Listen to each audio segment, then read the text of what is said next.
Hey everyone, welcome back to the Breach Report. This week is pretty crazy, I'm not gonna lie. I was chilling this week, doing my own thing, minding my own business, as you do, and I stumbled across a few articles. Now these articles, they were not the normal ones, like usual. From literally Call of Duty being hacked, or I mean the players being hacked, while playing Call of Duty, to Ingram Micro being shut down, the micro and software company, all the way to your resume being online with a bunch of your information.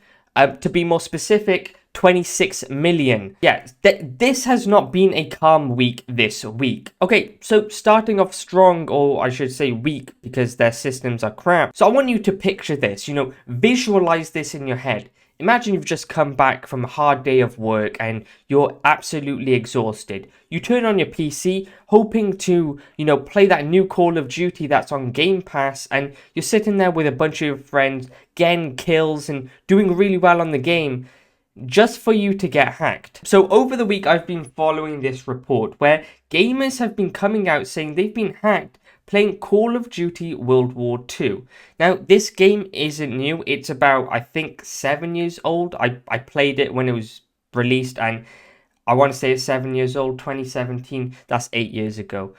Quick maths. But this is only related to the PC version, like everything is, because console has peak security while PC has a security of a tin can. So there's been a serious security problem after reports come out of a remote code execution, meaning hackers can sit behind their own desk and execute on your own system from the comfort of their own home.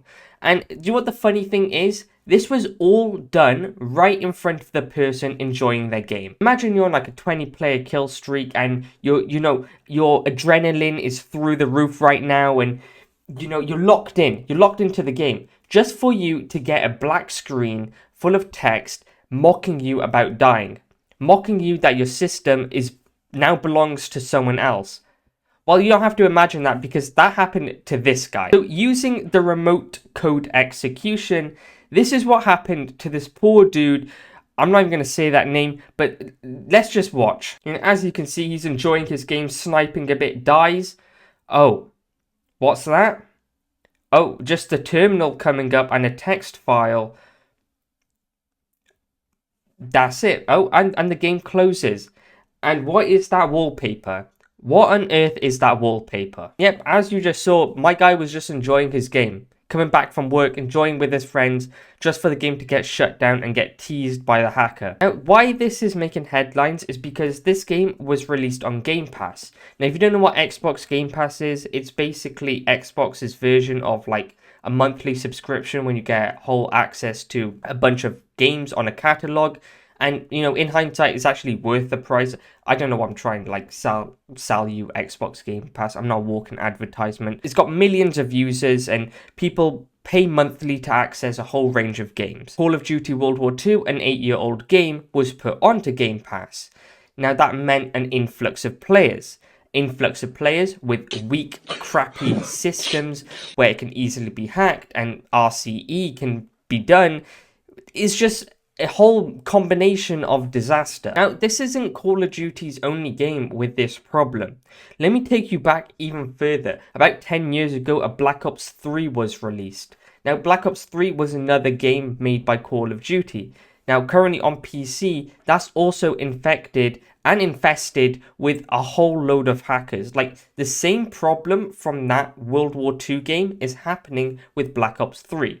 But why is it not getting the same recognition? Because it's not on Xbox Game Pass. So yeah, Call of Duty as a whole franchise, in literally all of their games, have this problem. Now, this did get enough eyes on it, and they ended up taking it off Game Pass. And I think they're going to provide an update to actually fix it, like they should. But some of these access they could do is absolutely insane. They could open the command prompts, literally what we saw, the terminal open. They sent mocking messages via Notepad, which is absolutely diabolical. If I was playing a game and that happened to me, I would just I would turn off the computer and just go for a walk, bro. Just rethink your whole life. And of course, you can't forget the forced remote shutdown and change desktop wallpaper. Changing someone else's wallpaper, that's rule number one. don't do. Okay, moving on to our next story. Ingram Micro has an ongoing outage at the moment. Why? Because it's caused by a ransomware attack. Ingram Micro, a US technology distributing giant and managed service provider, said on Monday that they had a ransomware attack and is currently ongoing as their services are completely shut down.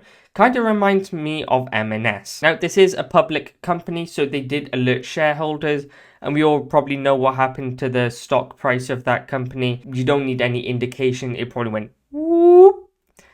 Okay, that sounded a little bit stupid. Now, this story has very little information to go off because this is fairly new. This came out today. But Bleeping Computer are saying that it may be down to SafePay ransomware gang. And it's not uncommon for ransomware gangs to name hacked companies and publish portions of stolen data. What usually happens with these gangs or these groups is that they'll steal data and there's still a large amount of it, but they'll slowly release it. If they sold 10 million pieces of data, they may release a couple thousand on day one, couple thousand on the second day, and so on. Customers aren't able to access anything. This is a big problem for this company. We'll see what happens over the next few days. All right, moving on to the last story. So you know how you apply to a job, you send in something called a resume or a CV. That has a lot of personal information on it, from your email to your phone number to your name, sometimes even a picture of yourself, to a bunch of basically information that you're trying to sell yourself to an employee. No, so not an employee, I meant an employer. But just imagine if that got into the wrong hands.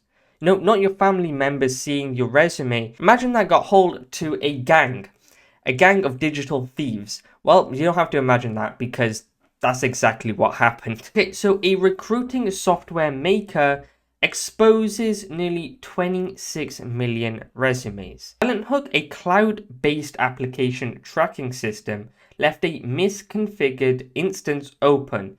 And this, this little mistake just led to, couple tens of millions of resumes being, left open for anyone to take. Just a minor thing, and it's just a normal Monday, I guess. These CVs contain full-blown personal details ranging from full names to home addresses. This is why I'm on about. This type of stuff cannot be in the wrong hands, because what ends up happening is a spike in phishing. Whole load of other scams as well, whether it's phishing, vishing, sniffing, poofing, I don't know what I'm saying at the moment, but you get the gist. What was actually stolen here? Well, don't worry, because I got that right here. So apparently, according to this article, the data which was exposed was full names, understandable, email addresses, phone numbers, education, professional details, employment history. Basically what I just said. Everything that is usually on a CV is out there. Now, this is what it probably looks like.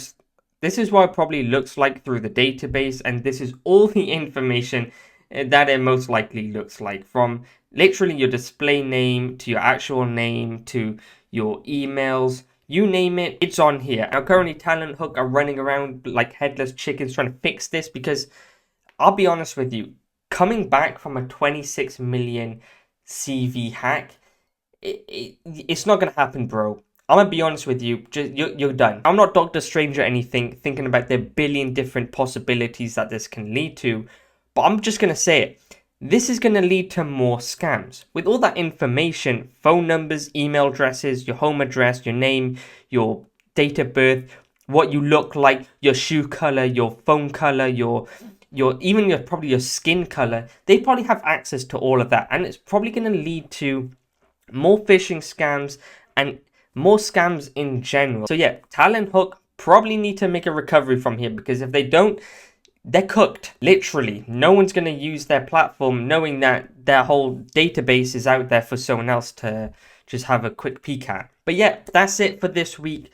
3 big stories from Call of Duty getting hacked, so don't play that game. Even if you play that game and there's no hacking going around, I'm still concerned for you. And also that microchip company getting hacked as well, that's also not good. And of course, this resume thing, it's also not good. So yeah, not a good week for these companies. If you did enjoy this video, you know what to do, and I'll hopefully see you in the next one. Goodbye.